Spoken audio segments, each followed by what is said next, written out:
Fala galera, hoje nós nos encontrei aqui em mais uma videoaula para vocês. E hoje a aula vai ser sobre tronco encefálico. Por que tronco? Tronco porque parece uma pequena árvorezinha. Encefálico porque vai estar lá no encéfalo. Tronco encefálico, para quem não sabe, é a área aí, ó, responsável pelo controle da respiração, batimento cardíaco e também, ó, vai estar associado com a visão e também com equilíbrio. Para isso, então, lápis e caderno na mão. Voltando aqui para o nosso estúdio de gravação, o tronco encefálico é a parte aí do encéfalo entre a medula espinhal que vai vir abaixo e o diencéfalo, né, que são essas estruturas aqui. Consiste aí em três estruturas que é o bulbo, também conhecido como medula oblonga, a ponte e o mesencéfalo.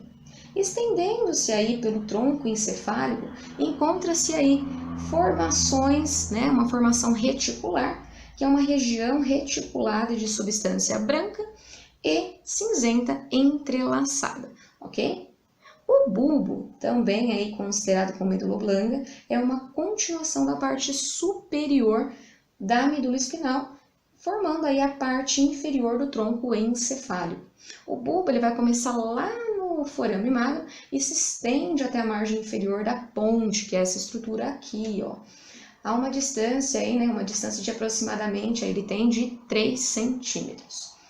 Essa região curta do sistema nervoso central assemelha-se à medula espinal de muitas formas. Como medula, né, espinal, o bulbo também dá origem a muitas raízes nervosas, como vocês podem observar aqui lateralmente, né? No entanto, essas raízes, essas são raízes aí de nervos cranianos e não de nervos espinais, né? Como no caso da medula espinal. Enquanto as características, né, superficiais são semelhantes àquela da medula espinal, a anatomia interna mostra diferenças aí significativas, né, na disposição aí das substâncias brancas e cinzenta.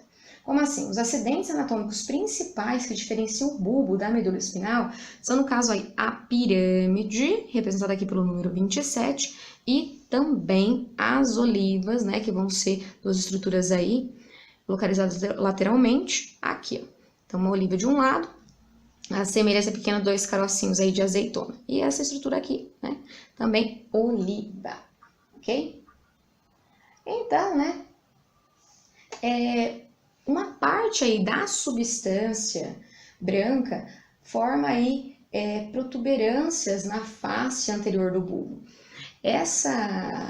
Essas protusões aí são chamadas de pirâmides, que são formadas aí, no caso, por tratos motores maiores que passam aí do cérebro, vem lá do cérebro, no caso aí, para a medula espinal.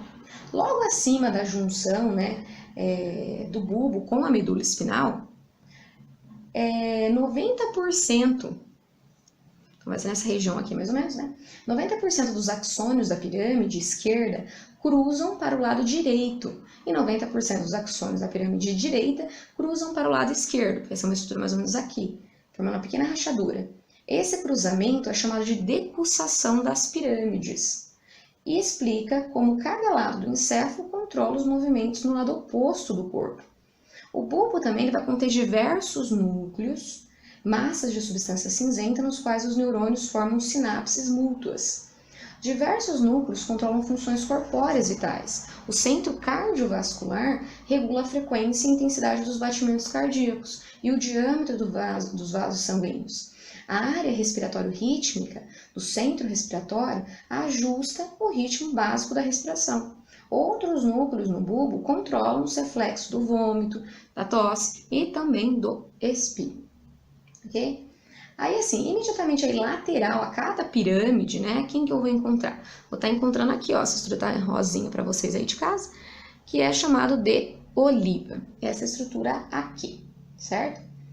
É no interior da oliva que se encontra o núcleo olivário inferior. Os neurônios desses núcleos aí retransmitem impulsos provenientes da própria dos próprios receptores. São receptores que monitoram as posições das articulações e dos músculos. E lá para o cerebelo.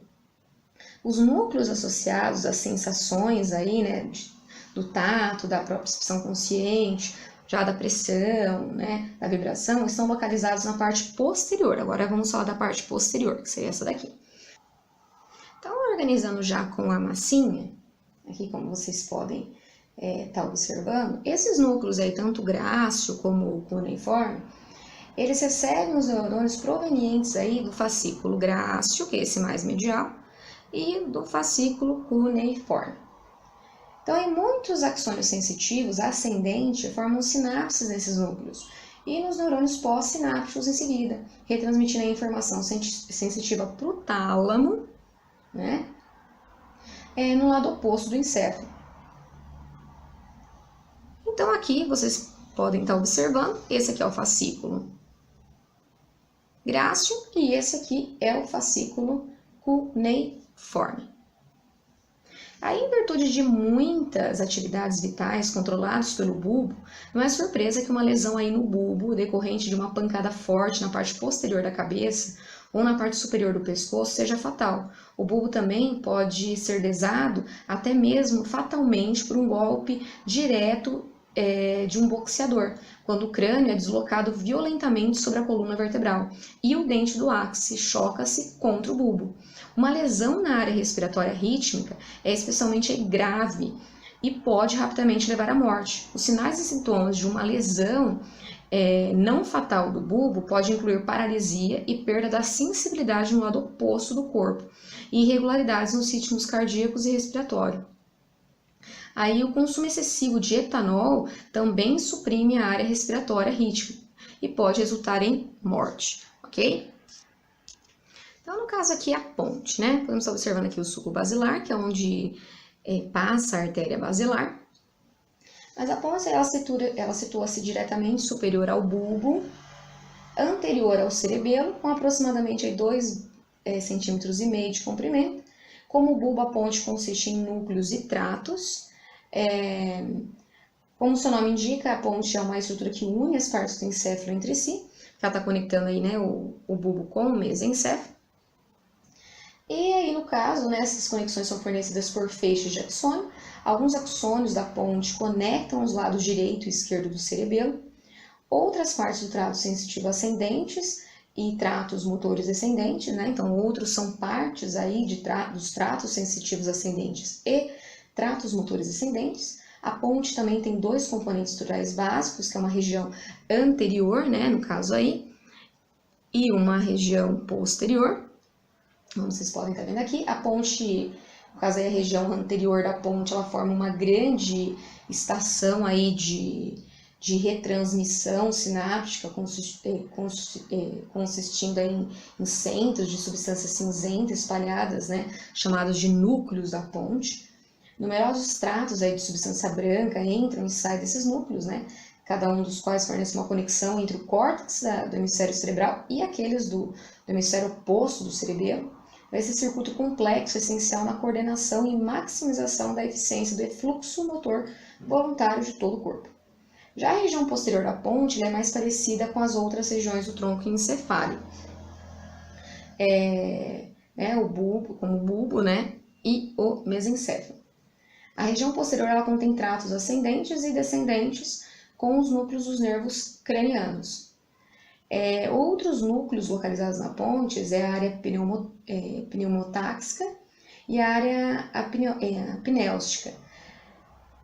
Como a área respiratória rítmica, as áreas pneumotáxica e apneustica ajudam a controlar também, aí, no caso, a respiração. Ela contém também núcleos associados, né, a 4 pares de nervos cranianos, como o nervo trigêmeo, abducente, nervos faciais, e os nervos vestíbulos cocleares. No caso aí do mesencéfalo, né, que seriam essas estruturas aqui, esse curto segmento do tronco encefálico vai se situar aí superiormente à ponte, onde fica oculto pelos grandes hemisférios cerebrais sobrepostos, né? O mesencéfalo vai se estender da ponte até o diencéfalo e tem aproximadamente aí 2,5 centímetros. O aqueduto do mesencéfalo, que atravessa aí o mesencéfalo, conecta o terceiro ventrículo acima com o quarto ventrículo abaixo.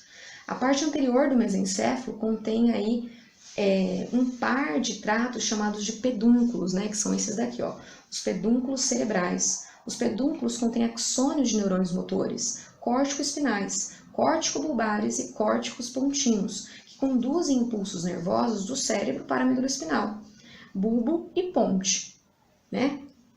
Então, no caso aí, os pedúnculos cerebrais, né, também contêm axônios de neurônios sensitivos, que se estendem do bulbo até o talo. A parte posterior do mesencéfalo, que é chamado de teto, né, então aqui vamos encontrar essa estrutura, contém 4 elevações arredondadas. As 2 elevações superiores são conhecidas como colículos superiores e as 2 aí, né, inferiores são os colículos inferiores. Os núcleos superiores aí, né, são os colículos superiores. Esses núcleos aí eles vão atuar nos centros dos reflexos para determinadas atividades visuais, por intermédio dos circuitos, né, neurais da retina, para os colículos superiores e destes para os músculos extrínsecos do bulbo do olho. Os estímulos visuais aí induzem os movimentos do bulbo do olho e acompanham as imagens em movimento, como um carro, né, em movimento, e examinar imagens estacionadas, né, como assim quando você faz para ler uma frase encontrada num livro. Outros reflexos aí do colículo superior, né, são reflexos de acomodação, que ajustam o formato da lente para a visão de perto em relação à visão à distância. E os reflexos que controlam os movimentos dos olhos, a cabeça, o pescoço, em resposta a estímulos visuais. Já as elevações inferiores, que são os colículos inferiores, são parte da via auditiva, que vai retransmitir os impulsos dos receptores para a audição, situados na orelha para o talo. Esses 2 núcleos também são centros de reflexo, para o reflexo aí de sobressalto, né? Movimentos súbitos da cabeça e do corpo que ocorrem quando é surpreendido por um ruído alto, como um tiro de uma arma, né? Então aqui, ó. Se vocês gostaram da videoaula de hoje, não esqueçam, dê um like nos nossos vídeos e também curta o nosso canal aí. Aproveito para falar, se inscreva no nosso canal, ativem o sininho e até a próxima videoaula. Até lá!